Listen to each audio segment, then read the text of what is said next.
Louboutin satchel and not be like a super nice dude. And then I'm pulling it out of my back. Right, so this is the frequency of authenticity. So one thing I want to do, because I've learned this, I'm actually producing a documentary with Joe Dispenza. If any of you are familiar with Joe Dispenza, woo! So we're finished filming in September, and Dr. Bruce Lipton, if you're familiar with him, it's going to air next year.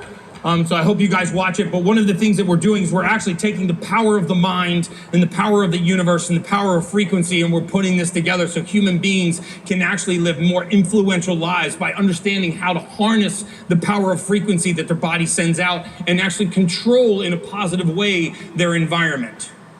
So can I give you guys a little insight into what's going to pop out next year? And can I give you guys a technique that will majorly influence every human interaction you have? All right. You use this in your next sales meeting. The next time you go and ask somebody for a listing, you do this before you ask them for the listing. You will be awestruck by how good it works. You guys ready? Nope, I'm not going to do it. Thank you. You'll give me a woo. I got a lot of woos. I'm like overwooed right now. So what we're going to do, remember, first of all, and this is the concept that we need to grasp, the human brain is, what we like to think of it as very sophisticated. It's not. It's very primal. You know what the brain cares about? The brain cares about survival. Okay? The brain does not know the difference between perception and reality. This is a fact.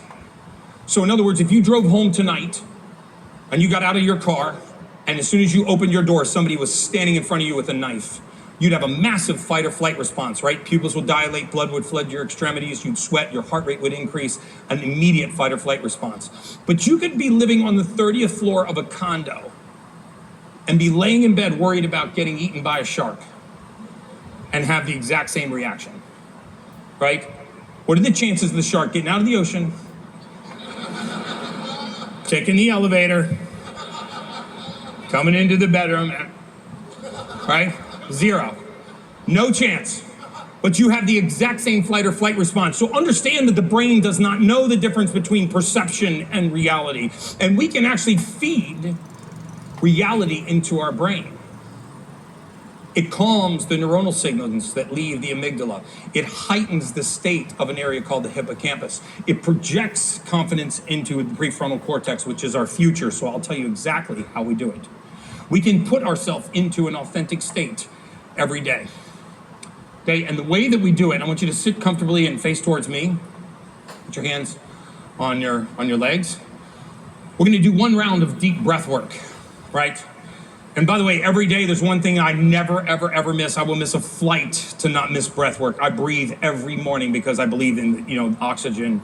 The presence of oxygen is the absence of disease. So if you'd like, I'll teach you that breathing technique. We're going to take 5 deep breaths, okay? At the end of the 5th deep breath, we're going to exhale. We're going to hold for about 10 seconds. And then we're going to take a deep breath in. We're going to hold for 10 seconds, and then we're going to let it out. And I'll teach you the next 2 things that we do. And I promise you, if you do this before your next meeting, you will be absolutely awe-inspired by how well this works. Okay, so let's do the 5 breaths. You ready? Obnoxiously in.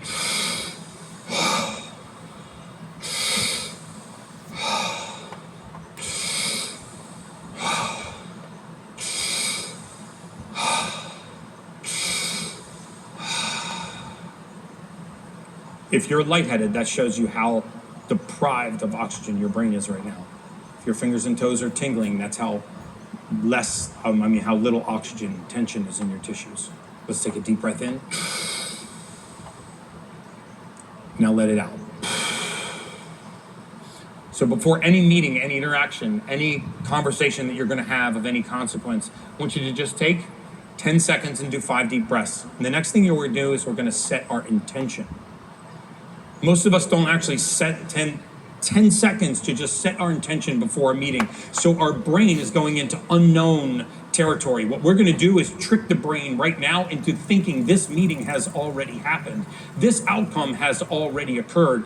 I have already been here, and this is a foregone conclusion. That's what's going to happen. So, woo! So a man thinketh, he shall become, right?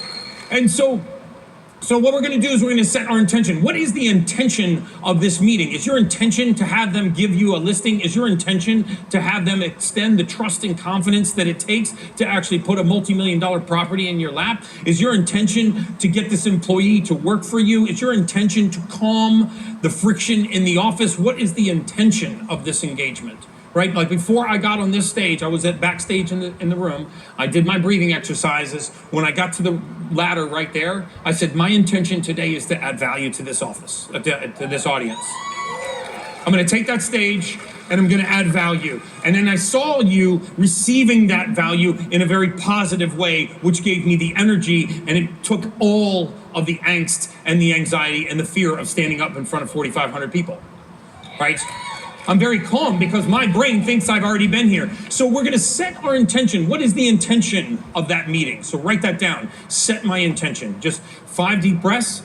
My intention is to gain their trust and confidence and to have them extend me this listing. And then the most important, visualize the outcome. Never visualize the meeting. Visualize the outcome. Visualize them shaking your hand and congratulating you. Visualize yourself thanking them for having the trust and confidence to trust you with this asset. Visualize your employees accepting that information as beneficial and not as critical coaching. Visualize your children receiving that message in the tone of love and not as a tone of criticism, and watch what happens to that interaction, because you have now put yourself in an authentic state, and that frequency is powerful enough to change the state of another human being. Yeah. Awesome. Did you guys find that helpful? Woo! Okay. So I hope you have already clicked on that URL, because I want to send this genetic test to every single person in this room. I want every single one of you to stop guessing what you need to not have deficiency in your body. I want you to do this for your children, because a lot of kids are affected by ADD and ADHD and OCD and learning disabilities and autism. And I want to see that eviscerate, and I want to see us thrive. And so, well, yes. I got a yes and a woo. So I've got 10 minutes left. I want to heal this audience. I want you guys to ask me any question that you're dealing with, you or a loved one is dealing with. Yes, ma'am, right here in the front, in the white. You can ask the question, I'll repeat it. I have a type 1 diabetic son. So the thing about type 1 diabetes is that the pancreas is not producing insulin, right? It's the difference between type 1 and type 2 diabetes. Type 2 is usually called adult onset. Type 1 is child onset, youth onset. So did the pancreas ever work? Was he ever able to produce insulin? He was 4.5 years old. This is excellent news. You see, here's what modern medicine would have. As you understand, this man have more knowledge about the disease than a normal doctor. So if you don't understand, repeat this video many times until you understand it. It will change your life to a complete another thing. And if you are a businessman, this number 4 is everything for you. You can learn so much to do a good deal with people. But if the number 1, you need to have a good product and you need to believe yourself. Then you can achieve wonder. I stop now, and now I start another one. The last one.